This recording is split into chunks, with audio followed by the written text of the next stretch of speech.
So I already tried to make a video, and I got bored, so now I'm thinking let's draw something scary. So this is what I drew before, whatever. So I want to draw something scary because I love horror.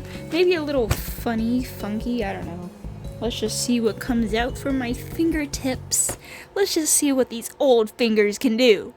Sorry. So I've been watching this YouTuber. His name is Immortal Marcus. I've been watching him do a bunch of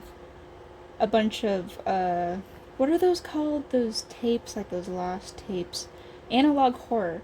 So I've been watching him do a lot of those analog horror reaction. It's like that seems like a lot of fun to do. Now I would love to do that kind of thing on my own, just like watch it and come up with all these theories, put like clues together and stuff. But I literally do not have like the brain for that. I don't know what's wrong with me, because like when I'm listening to like someone else like analyze it, I'm like, oh, yes, it all makes sense. Like, yes, that's genius. But then like on my own, I'm like, I don't know, my brain's empty. I feel like I can't enjoy it as much without like a person there to spoon feed it to me, whatever. But so I was never like I was never really afraid of the dark or anything. Or I was never afraid of the dark after like the age of like 11. So, but recently when I started watching that, like I'm not, when I'm listening to it, like, oh, like his limbs were found in different places and his asshole was found in the sink. Like, I don't get scared of it really while I'm watching it. I listen to it during work for like entertainment. And I don't get scared, but when I'm in my room and the lights are off, I go crazy. I don't know why. Like, it's like I think like, oh my god, the the the fucking skin monster is gonna get me. It's gonna get me. It's crawling in my room right now. And oh, you know that meme, this relatable meme that people talk about, like, oh, I'm scared to close my eyes in the shower because there's like a freak of nature staring at me when I open my eyes back up. It's like I see a lot of people talking about that, so I kind of register it as like, oh, that's just a human experience everybody has. But I've never experienced that where I'm scared to close my eyes in the shower. Like, I never close my eyes in the shower and think like, oh, something's gonna get me. But recently I have. I've been thinking like, oh my god, what if there's like a girl peeking her head like at me from behind the curtain right now, and I open my eyes and she's there and she runs away really fast, like, like that would, oh my god, I don't know.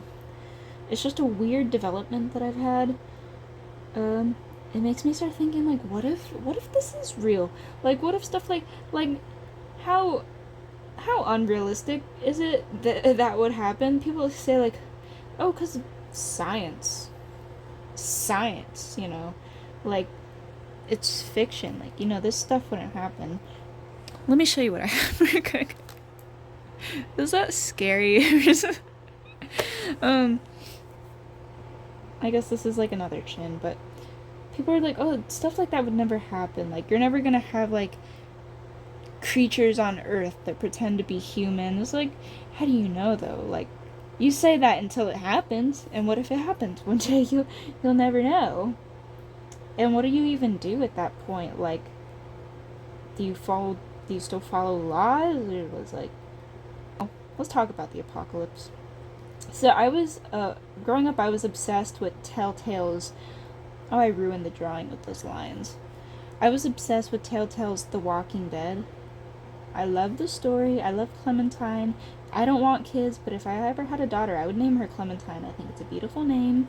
Maybe it's a little cringe that I'm naming her after a video game character, but you know, it is the way it is. But so yes, I was obsessed with Telltale's The Walking Dead, and I always imagined like I could survive this. I would like fantasize about like the clothes I would wear and like the items from my house that I would bring,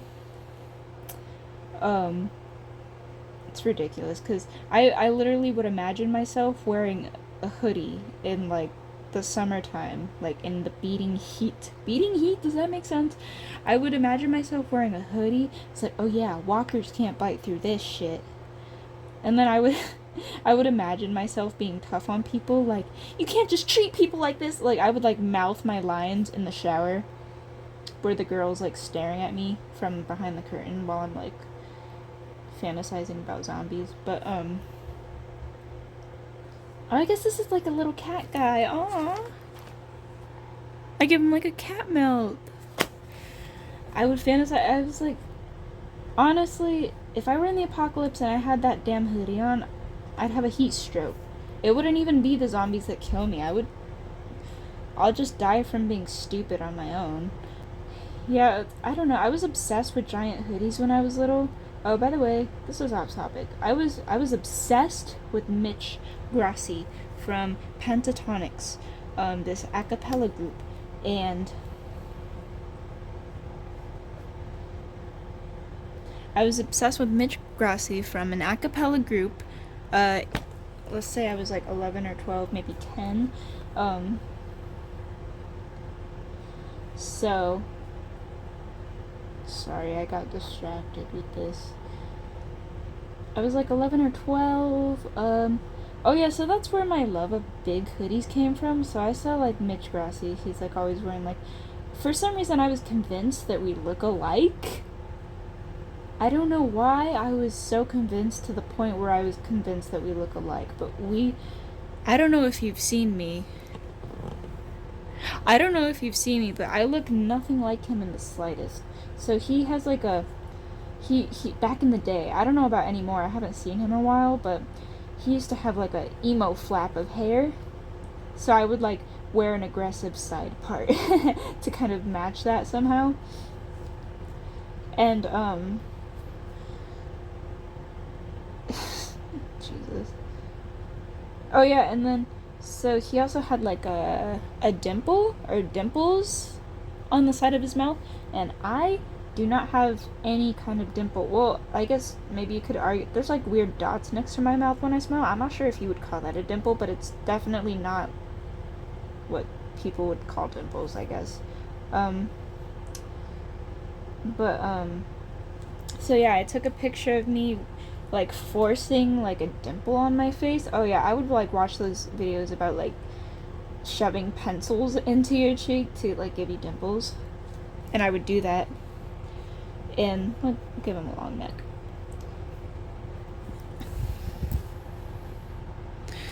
I would like shove. I'll give him human ears too, along with his cat ears.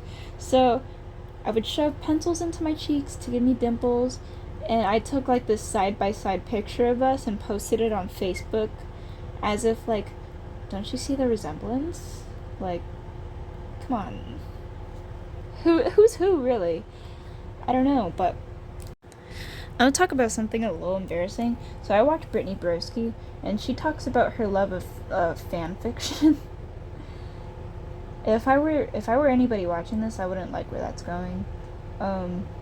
She talks about her love of fan fiction, and she was going through like her fan fictions on Wattpad, and she accidentally stumbled upon a Mitch Grassi fan fiction. And I had never felt so seen in my life, because when I was little, you bet your ass I read those. Mitch Grassi, a gay man. It's like, why am I reading a Mitch Grassi fan fiction? Plus, let me just say, it's really odd when people make fan fictions about like real people. Like, it's one thing about like fictional characters, but then it's kind of, I get it, but it's still odd for like real people. It's just kind of awkward knowing that they're out there. Like, you could possibly meet them one day, and then you could just like talk to them. There's a possibility you could meet them and talk to them one day, and like if they found out that you read fan fiction about them, they'll be disgusted. They'll be like, oh, That's all they'll have to say. It's just like, oh, and my world would be shattered. But with a fictional character, they're never gonna know. And they're fictional. They could be whatever you want them to be. So, yeah, Mitch Grassi. I desperately tried to, you know what? Maybe that's the end of this. Yep, there's my, no more talking. Here's my picture. It's done. I have nothing left to add. I hope you enjoy looking at that. I hope you enjoyed me talking. I hope you enjoyed, I'll draw my signature on. Shit, I messed up. Shut up, it's supposed to be cute. It's a heart. Shut up. It's Angelia for loving. 'Cause, if you didn't know, I'm quite popular, actually. Have you heard of...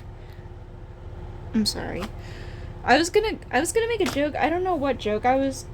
Never mind. I like to make music. I'm sorry for doing that voice. I thought it was funny, but now I just feel weird that I did that. I do make music, and that's my signature for my music. If I ever became famous, this is the signature I would do. People will come up to me and be like, oh my god, Angelia for loving. And then I'll write, yes, I know. And then I'll write this. Yeah, so I don't, yeah. I don't need a signature on this. I'm not, like, proud of this. Like, nobody steal this. This is mine. But, yeah, I'm done. Bye.